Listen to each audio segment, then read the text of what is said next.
Alrighty, just looking over at the screen there. Good morning. Welcome to the channel. My name is Rich Charpentier, and thanks for stopping by.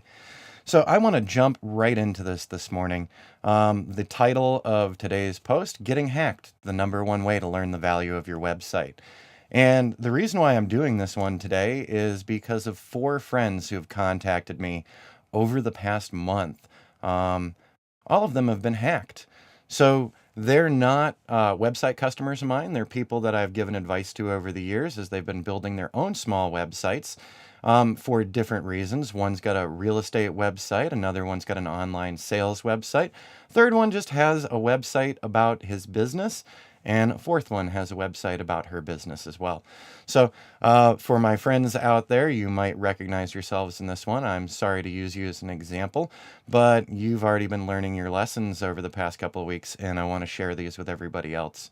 So the #1 way to learn the value of your website, get hacked. I'm not advising you to get hacked. I don't want you to get hacked, but it's incredible how people realize how important their web presence is only after a disaster.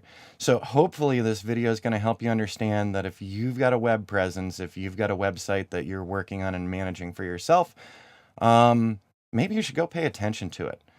So what happened was several weeks ago, I got contacted by one friend whose website had been hacked. It's a small website about the business that he runs. And years ago, I had helped him out. He had picked a service provider that I didn't approve of, but he was being cheap. Okay, let's just go ahead and say that. So he picked a service provider that was bare bones hosting, no security, no backups, nothing else.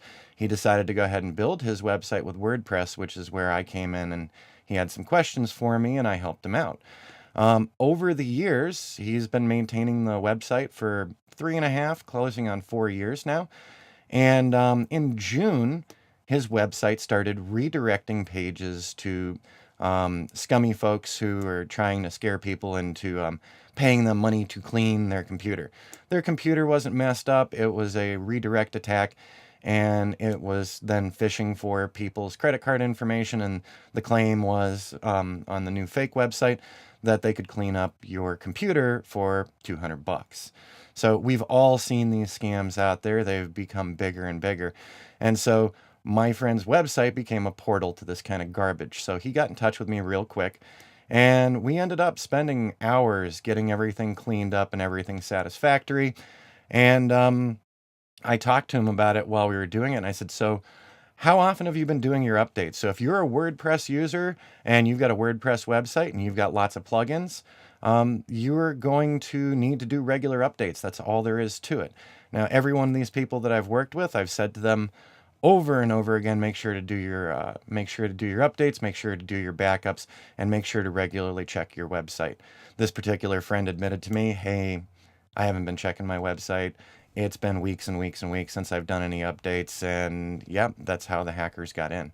Now, fast forward to Friday, and another friend of mine who I had advised on a website back in 2013, he built his website and he was using WordPress and he was hosting with another hosting provider, once again, who didn't offer automatic backups, who didn't offer security, so that was all up to him. And I had recommended a particular security plugin that works well for people who aren't hosting on a place like WP Engine where I host.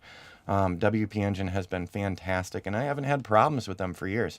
This is not a plug for them. I'm not sponsored by them. I'm just letting you know the service quality I've received is awesome. So this friend who got in touch on Friday, the website he built was an e-commerce website. He sells stuff online.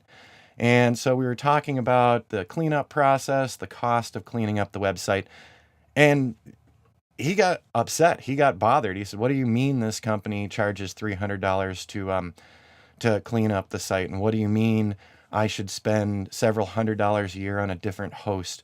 And what do you mean I can't check out the website on a daily basis? I've got a regular job." And I said to him, you don't have to check it on a daily basis, but from my investigation, you haven't done anything with the website since June, and we're coming into the end of July. And he admitted, yes, that's true. And I said, well, you got 2 options.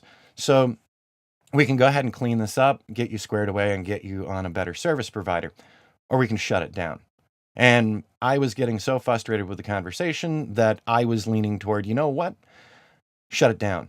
Because this person, sorry, I know you'll watch this, but he was getting a little indignant about this is going to cost me about $1,000 when it's all said and done to move servers, to get the cleanup done, to get the backups done, to get everything squared away. So my question to him was very simple. I said, well, how much do you earn with your e-commerce site? What are you selling monthly and yearly? And as it turns out, he was selling a lot, so he's pulling in a decent side income, but he didn't want to spend anything. And when I say spend anything, I mean spend his time or spend his money, because he allowed the website to be neglected for over a month without taking a look at it, without checking on updates. The only thing he'd pop in there for is to see how much revenue he'd gotten from his sales. Okay, guys, websites are not magical money machines. Amazon.com has a massive staff adding products, doing security, expanding their business because they're an online company. If you are making a website to reach your customers and sell to your customers, there is an investment that must be followed up. Could you imagine driving your truck around or driving your RV around without doing service on it regularly and then being mad at the manufacturer after you admit to them, hey, I did 20,000 miles without an oil change? Are you kidding me? Really? So, if you want to find out how valuable your website is to you, keep neglecting it. Don't do the updates. Don't do the patches. Don't check the security. And don't do backups. And believe me, when it happens and your website gets hacked, you're going to realize how much that website is really worth to you. My advice? Be preemptive, be proactive, take care of your website, especially if it's selling things for you and you're earning an income off of it. You need to invest something back into it. If you don't invest your time, you will be investing money in a cleanup service from one of the big companies who cleans hacked websites. All right, thanks for stopping by, and I hope this piece of advice sticks with you. And if you've got your own website, I hope you go check on it after you're done watching this. Thanks for stopping in, everybody.